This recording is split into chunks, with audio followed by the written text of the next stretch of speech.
September 14వ తేదీ సాయంత్రం Dubai international cricket స్టేడియంలో జరిగిన భారత్-పాకిస్తాన్ పోరు ఎప్పుడూ కొంత ఉత్కంఠ, కొంత గర్వం ఉండేది. కానీ ఈసారి వేరే కోణం కూడా వచ్చింది. చాలామంది సోషల్ మీడియాలో ఒకే మాట చెప్పారు, పాకిస్తాన్తో అసలే ఆడకూడదు, బహిష్కరించాలి అని. అయినా మన జట్టు మైదానంలో దిగింది. మరి ఫలితం ఏమైంది? బహిష్కరణతోనూ గెలుపుతోనూ మిక్స్ అయిన ఒక స్పష్టమైన సమాధానం ఇచ్చింది. మనం ఆడుతాం, గెలుస్తాం, గర్వంగా నిలుస్తాం. అసలు మ్యాచ్లో ఏం జరిగిందో చూద్దాం పదండి. హాయ్ ఫ్రెండ్స్, నమస్తే, వెల్కమ్ టు స్పాట్ యాంగిల్.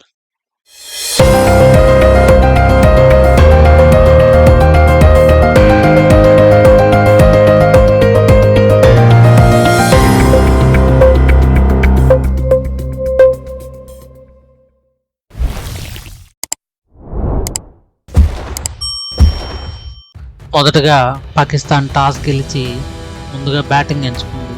కానీ ఆ నిర్ణయం వాళ్ళకే అతిపెద్ద బూమరాంగ్ అయింది. ఎందుకంటే మొదటి బంతి నుంచే మన బౌలర్లు దుమ్ము రేపేశారు. హార్దిక్ పాండ్యా వేసిన తొలి ఓవర్లోనే వాళ్ళు ఒక వికెట్ కోల్పోయారు. వెంటనే బుమ్రా వచ్చి ఇంకొక వికెట్ తీశాడు. టాస్ గెలిచిన మ్యాచ్ మాత్రం కోల్పోయారు. మొదటి 2 ఓవర్లోనే మన బౌలర్లు 2 వికెట్లు తీసేశారు. ఫకర్ జమాన్, ఫరాన్ మధ్య 39 పరుగుల భాగస్వామ్యం తప్ప ఇంకేం లేదు. తర్వాత వరుసగా వికెట్లు పడిపోయాయి. కుల్దీప్ యాదవ్ మ్యాజిక్ స్పిన్తో 3 వికెట్లు తీశాడు. వరుణ్ చక్రవర్తి గజిబిజి స్పిన్తో బ్యాట్స్మెన్ అయోమయానికి గురి చేశాడు. అక్షర్ పటేల్ కీలక సమయంలో 2 కీలక వికెట్లు తీశాడు. చివరిలో టైలెండర్ షాహీన్ అఫ్రిది 4 సిక్స్లు కొట్టాడు. అయినా మొత్తంగా పాకిస్తాన్ 127 పరుగులకే పరిమితమైంది. అందరి చూపు అభిషేక్ శర్మ, షాహీన్ పోరాటం మీదే ఉండింది. కానీ అలాంటి పోరాటం ఏమీ జరగలేదు. అభిషేక్ మొదటి బంతినే బౌండరీకి తరలించి తర్వాత ఒక 6 కొట్టి అఫ్రిదిని ముప్పు తిప్పలు పెట్టాడు. శుభ్మాన్ గిల్ కూడా మొదట్లో బాగానే ఆడడం మొదలుపెట్టాడు. కానీ త్వరగా అవుట్ అయ్యాడు. 4 ఓవర్లకే 2 ఓపెనర్లు అవుట్ అయినా అప్పటికే మంచి స్కోర్ వచ్చింది. తర్వాత తిలక్ వర్మ, సూర్యకుమార్ యాదవ్ కలిసి మ్యాచ్ని సులభంగా ముందుకు తీసుకెళ్లారు. పుట్టినరోజు సూర్యకుమార్ 47 పరుగులు చేసి నాటౌట్గా నిలిచాడు. చివరగా ఒక భారీ సిక్సర్తో విజయాన్ని అందించాడు. శివం దుబే కూడా ఒక కళ్ళు చెదిరి 6 కొట్టి విజయంలో తోడ్పడ్డాడు. కేవలం 16 ఓవర్లలోనే లక్ష్యం సాధించారు. మ్యాచ్ జరుగుతున్నప్పుడే సోషల్ మీడియాలో పెద్ద డిబేట్ నడిచింది.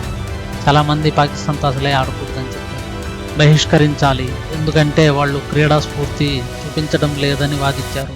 ఇంకా కొంతమంది మాత్రం ఆడితేనే గెలిచి చూపించగలం, అది నిజమైన సమాధానం అని అన్నారు. మన జట్టు చూపింది కూడా అదే. మైదానంలో సమాధానం చెప్పడం కన్నా గొప్పది ఇంకేమీ లేదు. ఆడితే గెలవాలి, గెలిస్తే గర్వం మందే అవుతుంది. టాస్ పాకిస్తాన్ గెలిచి ముందుగా బ్యాటింగ్ ఎంచుకోవడం కొంత ఆశ్చర్యానికి గురి చేసింది. అయినా విఫలమైంది. మొదటి 2 ఓవర్లలోనే వికెట్లు కోల్పోయి పాకిస్తాన్ ఆత్మవిశ్వాసం పడిపోయింది. కుల్దీప్ యాదవ్ వరుసగా 2 మ్యాచ్ల్లో 7 వికెట్లు తీయడం అద్భుతం. పాకిస్తాన్ టాప్ బ్యాట్స్మెన్ ఒక్కరు కూడా నిలబడలేకపోయారు. ఆశ్చర్యకరమైన విషయం, 3 వికెట్లు మాత్రం పార్ట్ టైమర్ సైమ్ అయూబ్కి రావడం విశేషం. మ్యాచ్ తర్వాత సూర్యకుమార్ చెప్పిన మాటలు, ఈ విజయం మన సైనికులకి అంకితం, అందరినీ హత్తుకున్నాయి. సెప్టెంబర్ 14వ తేదీ రాత్రి దుబాయ్ ఇంటర్నేషనల్ క్రికెట్ స్టేడియంలో జరిగిన ఈ పోరు చరిత్రలో నిలిచిపోతుంది. ఇది కేవలం ఒక విజయం కాదు, ఇది ఒక ప్రకటన. మ్యాచ్ బహిష్కరించాలి అని చెప్పిన వాళ్ళకి, ఆడాలి అని చెప్పిన వాళ్ళకి ఈ మ్యాచ్ సమాధానం ఇచ్చినట్లయింది. ఆడితే గెలిచి చిత్తు చేస్తాం, అదే నిజమైన ఆధిపత్యం. బౌలింగ్లో, బ్యాటింగ్లో, ఫీల్డింగ్లో అన్ని రంగాల్లో భారత్ తన సత్తా చూపింది. ఈ విజయం క్రీడా ప్రపంచానికే కాదు, మన గర్వానికి అంకితం, మన అమరవీరులకు అంకితం, మన పహల్గామ్లో ప్రాణాలు కోల్పోయిన వాళ్ళకి అంకితం. జై హింద్. మీ అభిప్రాయాలని, సూచనలని కామెంట్ రూపంలో తెలియజేయండి. ఈ వీడియో కనుక మీకు నచ్చినట్లయితే లైక్ చేయండి, షేర్ చేయండి, సబ్స్క్రైబ్ చేయండి. Thank you.